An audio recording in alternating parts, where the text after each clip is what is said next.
Now, unfortunately, he stopped the series about, how many videos was it in? What does it say right here? Actually, it doesn't have a video listing, now that I see it. Yeah, he stopped the series how many videos is this? Holy hell. Yeah, about, I'd say around like 20 some odd videos in, but granted, these videos are all like 30 minutes minimum to an hour, because he does it like in a 100-year time period in the game. Yeah, damn. Yeah, he does a whole lot with this. The hell? Fairy Kings 2. Yeah, it's pretty interesting. I really enjoyed it, and highly suggest it. Yeah, more than 20 actually. I said around 30 or so. And in that case, you have an issue reading the text if you don't put it into 1080p. But that's the only case I've ever found where putting in 1080p was necessary. And even then, it wasn't even necessary. It just made it a lot easier to read the text. Because he added his own, like, he added some like background music and stuff too that made it made it interesting to watch. I mean, it made it interesting to listen to when he wasn't talking. And he put a lot of effort into playing the game properly, which is, it was a well thought out game, very interesting, very well set up. So I do give him props for that, because I know personally I could never have fucking done so. I'm not. My strategy is more or less head on and deal with the problems as they arise. Like, seriously, that is my strategy in like everything. That's how I do things. I charge in head gun. Well, I don't charge in guns with Brazen, but I charge in headstrong and figure out the issues as they progress. I'm not a bit. I don't. I try to be at least some degree smart. I'm not gonna. For instance, if I'm not gonna run into if I know I'm gonna run into a gunfight in a game, I'm gonna at least bring a gun with me. Try to reload the damn thing first, but ultimately I deal with problems as they arise. That's how I do things. That's how I've always done things. That's how I always will do things. Until I will no longer, until I get to the day where that's too stupid to keep doing it that way. Even then, I'm still pretty sure I'm gonna keep doing it, because that is my style. It's how I do my stuff. Sleep. I want to sleep.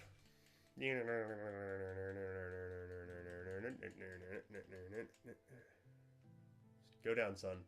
Go down quicker. Speed is of the essence. No, not really, but sleep. But yeah.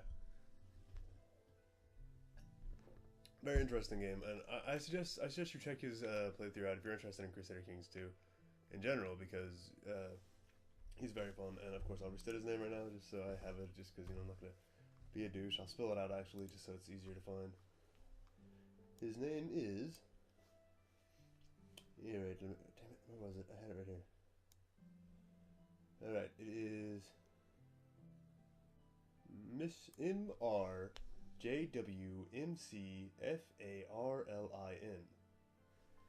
That is without any spaces or anything like that. The letters M and J are capital, but everything else is not.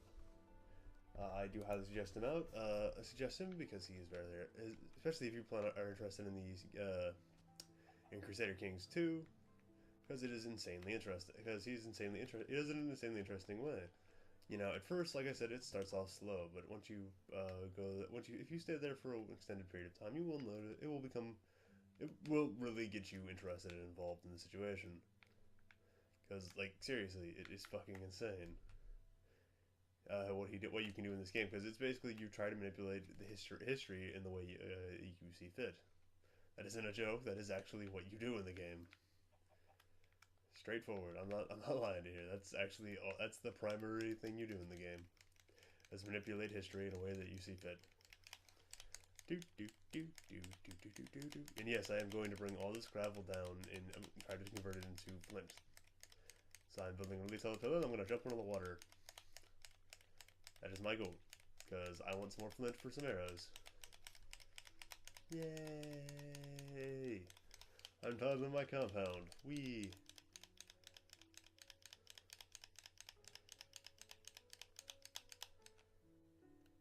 Don't die. Good job, me.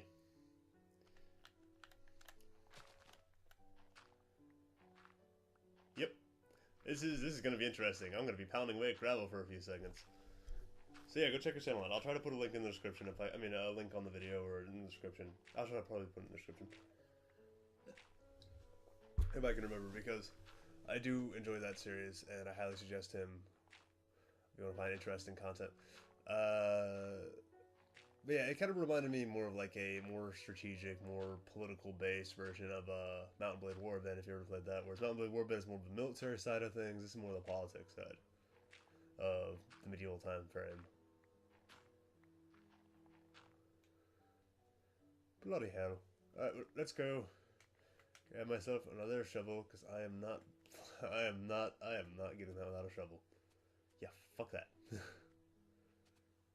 That would be really, that'd be even too heavy, that'd be too boring for me even. God. Yeah, I'm a big fan of Mountain Blade Warband. If I ever get around to getting some HD recording equipment for my computer, I'll probably play Mountain Blade Warband. Because, I mean, software, not equipment. For my computer, because I'll definitely get around to playing Mountain Blade Warband, because I love that fucking game to hell. Whenever I'm editing up long portions of video where I just have to sit there and wait, I usually actually play that game. Because, like I said, I love the fucking game. It is really fun for me. Let's see. Exhaust out. But yeah, I love that game, so I'll probably end up playing a lot of that because, you know, I do it slow pace. I don't try to be Speedy Gonzalez and take over the world as quickly as possible. What I always try to do is slowly develop a world, slowly develop my game so that I can gain some degree of allies without, of course, making too many bloody enemies. And then, you know, ultimately I just try to progress a world that I can actually sustain. You know, a empire that I can sustain. So I slowly take over castles and ultimately try to make as few enemies as possible as I progress. Usually proceeding to take out one nation at a time, while doing constant trading runs and quests to make myself give myself money without having to loot and burn every fucking village I see. I lost 2 of these, didn't I? Fuck. Whatever. Yeah, that's what I usually do. Is I try to do that, so because I don't like making enemies. Now, granted, in that game, there's a few places I don't give a damn about. For instance, the Vagars, I don't like using their guys, so I commonly loot and burn the shit out of their villages. The Ceridians, I like their archers, but that's about it. But I don't like them that much. I prefer the Rodux crosswomen over the archers, so it doesn't matter to me. So I tend to loot and burn the shit out of their places. Because why the hell not? Gets me tons of free money.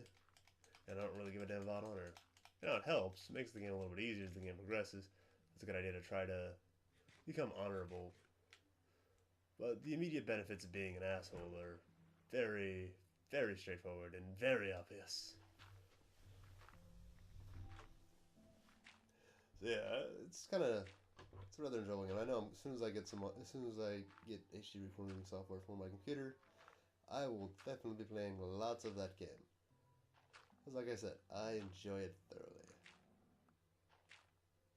How's the sun doing? Oh, good. Yeah, right now I'm currently playing as a female knight who is slowly taking over the world. Actually, I'm not really a knight. I'm actually right now at this point. I'm strictly just a military leader. My character can't take that many hits. Very low health. Very low damage, very low everything. Their only advantage, all my intelligence, my strength, and my agility are all set to 9. I have no points in Iron Flesh, anything like that. All my points are strictly in leadership, leadership, trade, and a little bit in prisoner management and training. That's where most of my points are.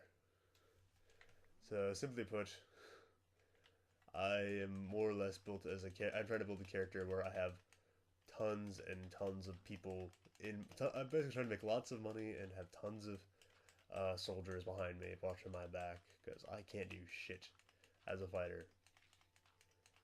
Now, I've played other characters before. I played one before where I put like insane strength. I didn't have a lot of leadership or anything like that, so I only ended up I think with like 50 guys in my party that I could have max. Actually, I think I got a little bit over that with renown and other things. But my character could basically could probably fist fight a knight and win.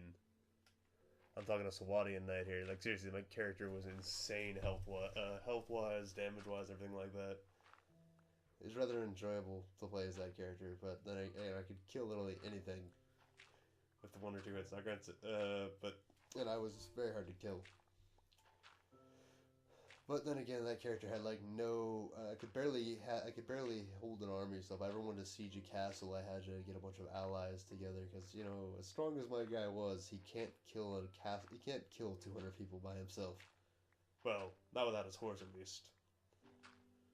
And an open field, but like he couldn't siege a castle by himself. And he, you know, having 50 guys there, yeah, that's neat and all, but I really can't siege much with 50 guys. So I had to build up a whole bunch of relationships with other leaders, but since my persuasion was non-existent, it basically translated to I had a hard time getting anything done in that game that didn't involve punching it with my own fist. Well, punching with my own sword. Well, hitting it with my sword, whatever. Anyways. So yeah, that was just the way of doing things. It was a different way of doing things. And now I'm going with more of a political. Not really political. I'm actually right now I'm going with a. I'm going with a military leader strategy. Where I just have a giant army, then conquering everything. I think next, one of the things I was thinking about doing soon was I was thinking about doing a run where I'm very persuasive, very intelligent, not really very, not very, you know, not a big. I don't have a big army. I'm not like super strong, but like I said, I'm persuasive. So my goal would be like to get all the lords on my side, play politics, see how that goes. I was thinking about doing something like that. Figured that would be fun. A bit different than what I normally am used to. Because my 2 primary methods are usually beat the shit out of things or build a big ass army. Because I really suck as a commander. I can't. I'm not intel. I'm not that in. I'm not the genius. I'm not a genius strategist. I'm just really fucking good at. I just really good at making my army efficient as possible. It's like it's the one skill I have is making my army as big and bad as possible and supplying them.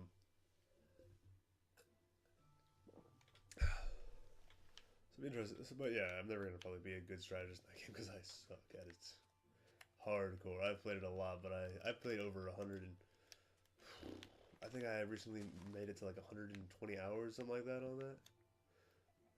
Yeah, 120, easily 120 hours. I think like 125 or something like that. I gotta check soon. Of that game. Now, granted, in 120 hours, I've never actually took over the entire world. I'm the closest I've ever been actually with my current character, the female one, because like I said, I was doing. Basically, I can siege a castle I can siege most locations, but I just can't siege a town by myself. I can siege everything else by myself because I am able to currently support, I think, just under 120 units on my person right now, which is awesome. That's basically like my own personal army. It's a huge ass army, simply put. Very useful. That will never spawn eggs, will it? Your eggs will never hatch, will they? Anyways, yeah, it's kind of like the thing is I got like a giant ass army right now, which is just awesome. I run around just unopposed. And the only issue with the giant ass army, of course, is paying the giant ass army and feeding the giant ass army. But I've played the game enough to know how to go around and find where the cheapest prices for all goods are, and then be a merchant and sell stuff properly and make money doing that. So it's not like it's too big of a deal anymore. But like when I first got this giant ass army, I had no clue what the hell. How the hell? I kept having constant supply issues and money issues, and if it wasn't for the fact that this giant ass army was amazing at killing things and looting bodies and gaining morale through winning fights, I am positive I would have lost a good portion. I would have continually lost. I would have been on a constant scale of losing my army to morale issues, like constant scale. Like it was at a point where I was rocking an army that I paid that I paid in total 2,000 total. I was paying basically 2,000 denaries every week in the game, in game week, and I was rocking about 7,000 total. Oh, not 7,000. It was like 6,000 and something total debt.